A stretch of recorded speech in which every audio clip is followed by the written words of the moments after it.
Okay, magandang araw po. Muli, ito po si Kaeli at pag-uusapan ho natin itong mainit na issue na may kinalaman sa binabanggit ito at ng o plano ng mga overseas Filipino workers itong Zero Remittance Week sa mga OFWs.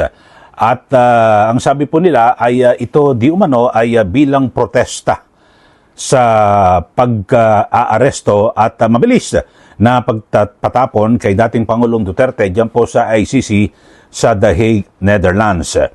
At agad na nagbanta ang Malacanang sa sino mang OFW na susunod dito po sa planong Zero Remittance Week. Sabi po ni Chief Presidential Legal Counsel Juan Ponce Enrile na baka raw magkaroon ito ng ng epekto.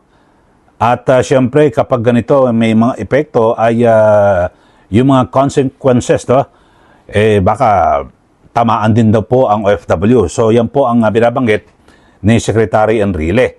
Kasi yung plano ho ng ilang grupo ng OFWs, partikular ito pong Maisog Croatia, na maglunsad nga po ng Zero Remittance Week.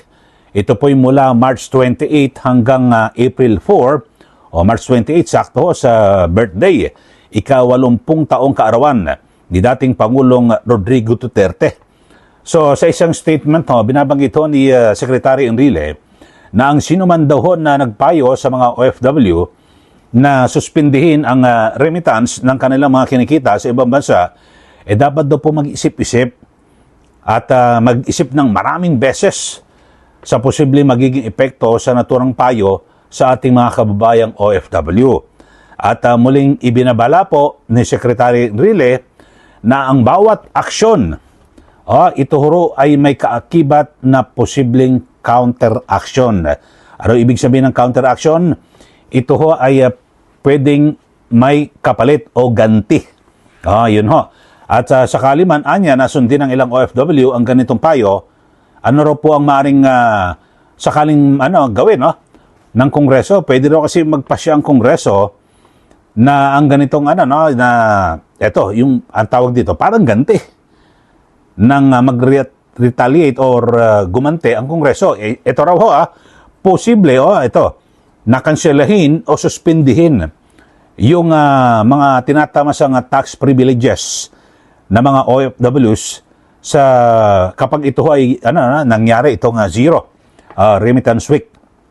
Sabi po yan ni Enrile at binanggit niya kasi ang dami raw po na nakukuha ng mga privileges tulad itong mga OFWs yung sa tax privileges, ito yung income tax free sa kanilang mga kinikita sa abroad at hindi rin nagbabayad ng travel taxes, ganyan din wala silang binabayarang airport fees, exempted din sa documentary stamp tax sa kanilang mga remittances, exempted din mula sa paghahain ng income tax returns.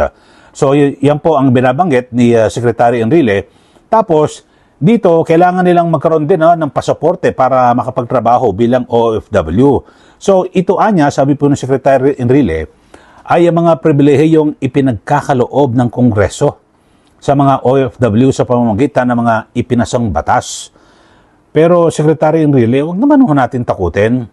Huwag naman natin pagbantaan kasi yung mga OFW, kasi ang pagkakaalam ko kaya ibinigay po ito mga privileges na ito sa mga OFW dahil sa ito po'y bilang pagkilala ng gobyerno sa ating mga OFW na nagsasakripisyo, naghahanap buhay sa abroad kahit malayo po sa kanilang pamilya.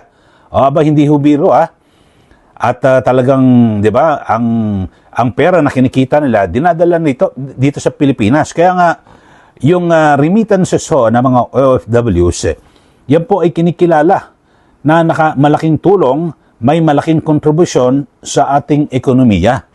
Kaya nga bilang ganti, ay nagbigay po ng mga insentibo, ng mga pribilehiyo ang gobyerno. Di po ba? Ganun po yung Secretary Enrile. At kaya naman, kasi alam nyo, ang dami rin natin nakakausap ng mga OFW.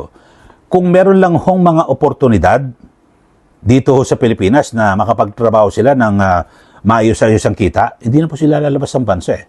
Sino ba ho na isang tao na lalabas ng bansa, maghahanap buhay, malayo ka sa pamilya? O yung iba, lalo na yung ating mga domestic helper, no? Yung iba may mga anak na maliliit.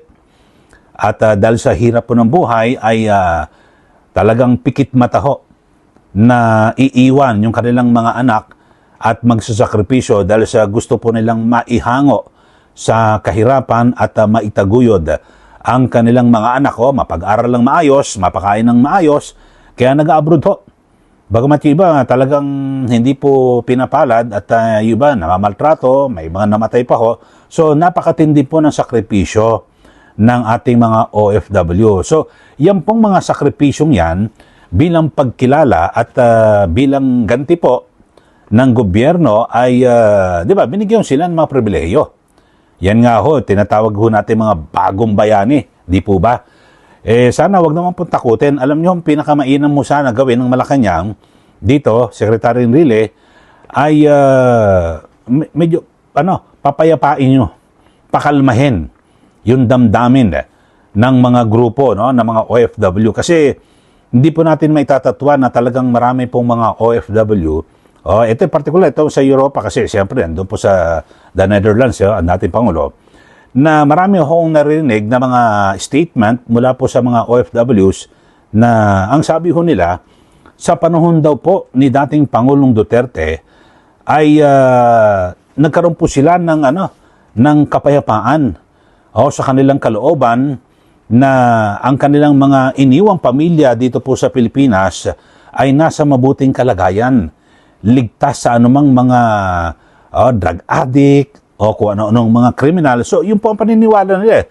At sa paniniwalang iyon, maaring yun din po ang kanilang naramdaman ng kanilang pamilya na ang sinasabi, kahit na hating gabi, maglakad ka, walang gagalaw sa'yo. So, yun po ang kanilang paniniwala na tila mahirap pong burahin iyon.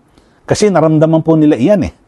Kaya ganyan na lang ho ang kanilang mainit na damdamin kung bakit ho na ang nangyari ito kay dating Pangulong Duterte na ipinatapon dyan po sa The Hague, Netherlands at hayaang maglitis po sa kanyang kaso ito hong mga dayuhan. So yan po ang sentimiento ng marami na mga OFW. Siguro mas maganda ho, pakalmahin po ninyo at ito base nga sa mga may naka-interview ako na ekonomista sa aking radio program sa Abante Radio 1494 mga kababayan, si Professor Emmanuel Leico. Ang sabi niya, yung ganyang mga banta na isang linggo, wala naman masyadong epekto yan kasi hindi naman ho makatatagal din yung mga OFW dahil sa kakailanganin ng kanilang pamilya, siyempre pambayad sa bahay, yung singil sa kuryente, sa tubig, pangmatrikula, pangkain.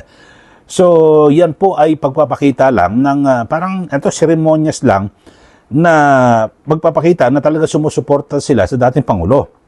At sabi po ni Professor Leico, masyadong maaga naman na pagbantaan kaagad yung mga OFW. Imbis na pagbantaan ho mga kababayan sa aking pananaw, siguro mas maganda eh. Di ba, may anak ka na nag-aalburuto. Ano ba dapat mong gawin? Papayapain mo, pakalmahin mo, anak, ano ba yan? Ano bang problema mo? Pag-usapan natin maayos yan. Huwag kang gagawa ng hindi tama. So, dapat ganun ang gawin ng Malacanang dito po sa mga OFWs. At bukod siguro sa panawagan ho ng Malacanang na pakalmahin, mismong yung mga taga-embahada natin o konsulada sa ibang bansa, tumulong po para papayapain at pakalmahin yung damdamin ng mga Pilipino, lalo na po yung mga Pilipino manggagawa. So yun ho, pinakamainam kasi tayo ho, ako po ay kaisa ng layunin ng lahat na magkaroon po ng kapayapaan, kapanatagan at kaunlaran pagkakaisa ng mga Pilipino sa panahong ito. So yun lang po. At sana po mag-isip hong mabuti rin yung ating mga OFWs pero talagang sa galit ho kasi nila yung damdamin nila ay talagang nagbubugso at nag-uumapa yung galit nila dahil sa nangyari dito po kay Pangulong Duterte. Siguro pakalmahin nyo na lang ho yung sa ating gobyerno, pakalmahin nyo po at wag na ho kayong gumawa ng mga lalo pang magpapainit sa damdamin, kumbaga sa apoy lalo pang magpapasiklab. Di po ba? Alam niyo naman ho, nandiyan kayo sa gobyerno. So, kayo na ho bahala. At meron tayong ma-extension ng gobyerno sa ibang bansa, merong konsulada, may embahada. Gumawa ho kayo ng paraan para pakalmahin yung damdamin ng ating mga kababayan. Pero wag na ho tayong takutan. Wag na ho magbabala na pag tinuloy niya, sige, baka mawala yung inyong mga tax privileges. Wag na pong ganon. Lalo mag-iinit po ng damdamin ng mga Pilipino. Okay, so yan po ang ating issue ngayon, kaugnay ng naging mabilis na pagtugon ng Malacanang na kung saan ay nagbigay po ng babala ito pong si Chief Presidential Legal Counsel Juan Ponce Enrile na kapag kayo ay sumali dito sa Zero Remittance Week, baka gontihan kayo ng Kongreso, mawala raw po yung mga tax privileges. Sana wag na pong mabot sa ganyan. Maraming salamat po muli. Ito po si Kaeli. Sa mga hindi pa po nagsusubscribe, subscribe na po kayo para lagi kayong updated sa mga komentaryo natin at tinututukan ho natin lahat po ng mga issue dito po sa ating bansa at sa labas ng bansa at ganyan po siyempre yung kalagayan po ni dating Pangulong Rodrigo Duterte at sa kanyang pamilya. Maraming salamat po. Magandang araw po sa ating lahat.